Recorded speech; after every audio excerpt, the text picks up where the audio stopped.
E o escândalo da quebra de sigilo está de novo no centro das discussões políticas. Em Brasília, a Polícia Federal reconheceu que o jornalista Amaury Ribeiro Júnior pagou pelas informações sigilosas da Receita Federal.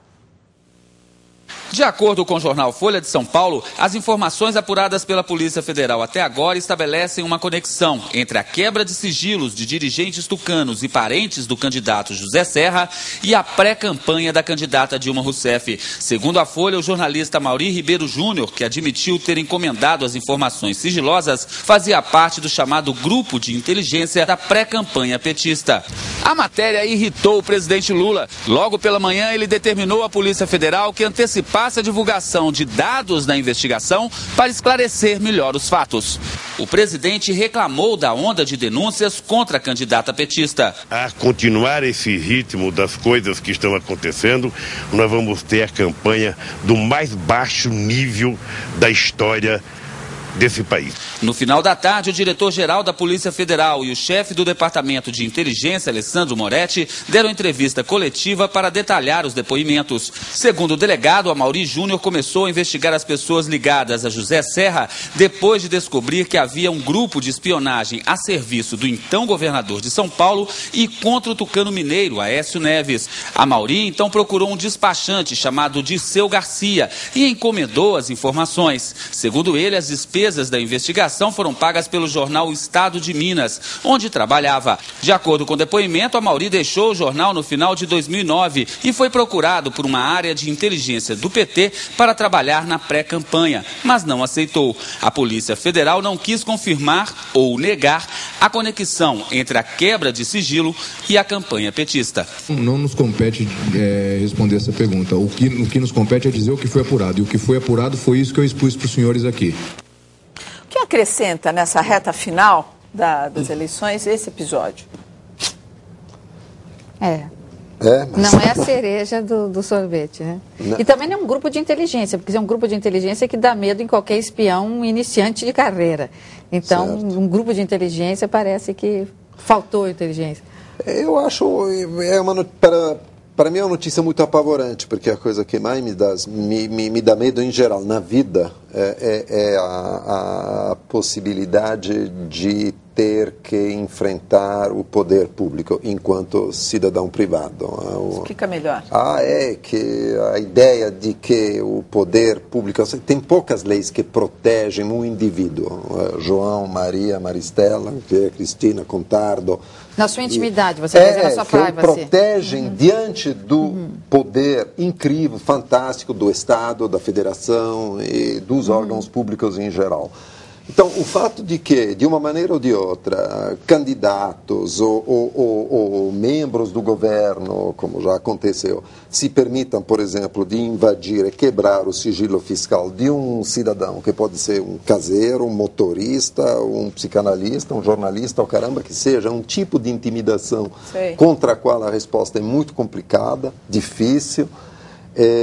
Então, na verdade, é a coisa que mais me dá a sensação de uma perda de liberdade, a ideia de que um cidadão possa ser, como pode ser vulnerável ao poder público se o poder público é mal intencionado. E quando o poder público também perde a medida do justo, porque esse tipo de investida para cima do indivíduo na sua intimidade dos dados é algo realmente preocupante, né? Quer dizer, vocês se preocupam do ponto de vista da sociedade e pessoalmente, é isso? Total, absolutamente, pessoalmente também. Nessa notícia, que isso acontece numa campanha, não é nem o que mais me impressiona. Eu acho uma pena. Mas ele que um homem da qualidade e do tamanho do Lula não diga, isso tem que ser apurado, porque é gravíssimo, se for verdade. Então vamos ver. Porque tem que ser reiterado também, não são... Claro, né, não em foi vez um caso. de dizer, a campanha vai para um mais baixo nível, não, eu acho que essas são coisas de alto nível, porque proteger o indivíduo e proteger a legalidade do que o poder público faz, ou de que quem que seja faz, isso é alto nível, não é baixo nível da política. Bom, e fora que, só para encerrar, que os três aqui, na hora a gente lembrou do Amaury Júnior. Preciso. Vamos dizer que não é. Fala, Amaury Júnior ficou aí. Não, é Amaury Ribeiro. Esse é Amaury Ribeiro Júnior, mas na hora que fala... Né? Claro. Bom, no Rio de Janeiro, a polícia apresenta à imprensa um dos maiores traficantes de armas do estado. Na Bahia, começa o julgamento dos acusados da explosão de uma fábrica clandestina de fogos há 12 anos. Vamos às notícias do dia no país.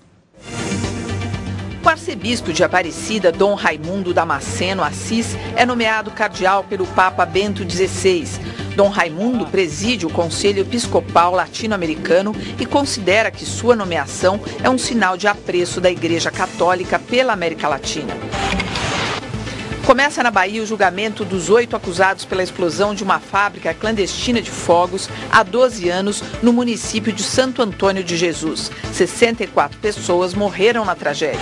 A Polícia Civil do Rio de Janeiro apresenta Marco Antônio de Moraes Gimenez Júnior, acusado de ser o maior traficante de armas do estado. Segundo a polícia, ele cobrava R$50 mil por um fuzil. Exame de DNA teria confirmado que o goleiro Bruno é mesmo o pai do filho de Elisa Samúdio, mas a Justiça Mineira alega que ainda não tem o resultado oficial. Por 2 votos a 1, o Tribunal de Justiça de São Paulo decide manter em liberdade Misael Bispo de Souza e o vigia Evandro Bezerra Silva, acusados do assassinato da advogada Mércia Nakashima.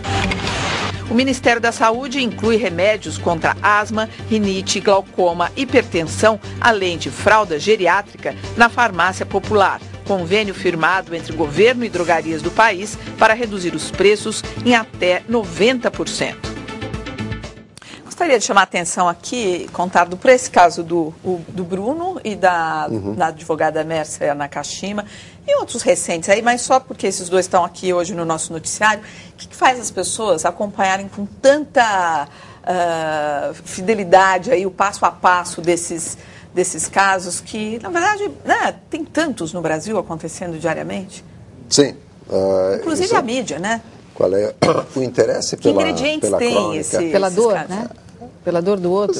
Escuta, eu acho que a gente gostaria que a mesma coisa que faz, que a gente olha os reality shows, esse tipo de coisa, a gente gostaria que a vida da gente tivesse a dignidade de um romance, se fosse possível, se fosse contada, ou que pudesse ser contada como tal. Um romance, não digo amoroso, um romance contado, uma história, uma ficção, a dignidade de um bom filme. E esses casos, no fundo, durante o tempo que duram, que é, bom, o momento mais quente, hoje já é meio que yesterday's news, como se diz, a notícia de ontem, mas enquanto dura, são coisas ao mesmo tempo muito familiares, porque são figuras conhecidas, parecidas com a gente, sei lá, Nardoni, afinal, um prédio... madrasta, a figura da madrasta, é um prédio parecido com os prédios da gente, Agora, as meninas. Quanto que essa exposição desses casos na mídia, Maristela, influencia de fato as decisões da Justiça? Muito, tanto que como advogado de defesa e o promotor, eles ficam brigando muito, porque o promotor quer fazer o julgamento imediatamente, quer dizer, ainda no clamor das notícias ele gostaria de fazer o julgamento. E os advogados de defesa, eles vão protelando para que se acalme, né, a população, quer dizer, o assunto deixe de ser o assunto do dia, assim, e fazer o julgamento dali 2, 3 anos, quando as coisas estão melhor. É muito prejudicial. Deixar de ser a bola da vez, né? Exatamente. Esse rapaz, o Bruno, foi condenado já imediatamente, né? Então, pode ser que ela apareça, a moça apareça, nem tenha sido assassinada, morta, mas ele já foi condenado. Quer dizer, ele já está com a sua vida determinada, né? Mas ele, pela situação, sem a presença do corpo dela... É muito difícil. É muito difícil ele ser condenado. É, muito difícil. O crescimento econômico e a exploração de petróleo na camada pré-sal fizeram a indústria naval renascer no país. Mas a falta de engenheiros e operários especializados no mercado obrigam o setor a investir na formação dos funcionários. Soldadores, pintores, mecânicos e eletricistas. O ritmo frenético de trabalho neste estaleiro do litoral paulista deixa claro que tudo vai bem. Só há um problema. Nós temos dificuldade de encontrar a mão de obra qualificada e a gente acaba tendo que formar essa mão de obra aqui dentro da empresa mesmo. A falta de qualificação levou o estaleiro a fechar uma parceria com o Senai para treinar operários. Um atrativo para homens e mulheres, como Antônia, uma ex-balconista. É pesado? Pesado né? Mas a gente suporta. Julian foi além. Já trabalhando no estaleiro, se formou em engenharia mecânica. profissional em falta no mercado. A gente está tentando correr junto com a empresa está crescendo, já está tentando crescer junto com ela. Por conta dos bons ventos da indústria naval, este estaleiro, fundado há mais de 80 anos em Guarujá, São Paulo, decidiu também expandir. Vai construir 2 novas unidades. Para isso, vai contratar mais 2.500 funcionários. Uma legião de operários para uma frota de 300 embarcações que devem ser construídas nos estaleiros do país nos próximos 4 anos. Boa parte desses navios ficará com a Petrobras para a exploração do pré-sal. A frota dela antiga, eles estão renovando a frota e o nosso tipo de embarcação é aquela embarcação que dá suporte à plataforma.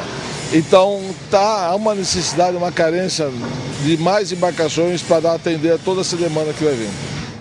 Quer dizer, o país vai ter que correr para formar gente, quer dizer, a gente está vendo o exemplo aí da indústria naval, mas em outros setores também. Os próximos 5 anos serão importantes para o Brasil e dentre os emergentes parece é o que mais crescimento terá nos próximos 5 anos. Isso se o Banco Central e o Ministério do Planejamento não mexer tanto nos impostos como tem mexido nos últimos tempos, né? Sobretudo nas operações financeiras. Mas os próximos 5 anos são bastante promissores. Isso é um dado. A falta de mão de obra especializada será grande, mas eu achei exemplo maravilhoso. A ideia de que então a própria indústria forme os quadros dos quais ela precisa, acho. Correr, né, com a formação. Claro. E não bloquear para as pessoas mais velhas, né? Mais de 40 anos também tem dificuldade de se inserir mas no parece mercado. que agora eles permanecem, eles têm chance de continuar, porque eles vão ter que dar treinamento para esses mais jovens e vão ter que buscar esse treinamento também, né? Porque na camada do pré-sal eles não têm ainda. Indo adiante aqui, o relatório da ONU mostra que a população mundial já passa de 7 bilhões de pessoas. Vamos a um resumo das notícias internacionais. Em 60 anos, a população global triplicou, segundo o relatório da ONU divulgado hoje. Existem cerca de 57 milhões de homens a mais do que mulheres, mas elas são maioria na Europa e nas Américas, incluindo o Brasil.